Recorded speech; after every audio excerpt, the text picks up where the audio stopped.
Hey guys, and welcome back to the Tutorial Millennial channel. In this video, I'm going to be showing you guys how you can add filters once you've taken a picture on Snapchat.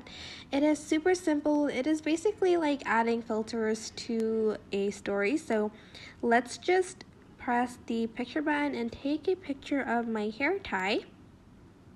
Once you're done, you can select filters by sort of dragging the filter to the left or to the right. There's me time. It's mostly in Indonesian, home sweet home, just chillin'. It's in my language apparently.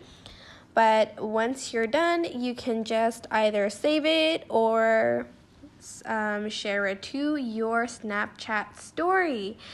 And that is basically it. I hope this tutorial was helpful for you guys. Don't forget to like, comment, share, and also subscribe to this channel if you haven't done that. If you have any questions, just leave it in the comment section down below, and I will try my best to answer them all. Thank you so much for watching. Bye!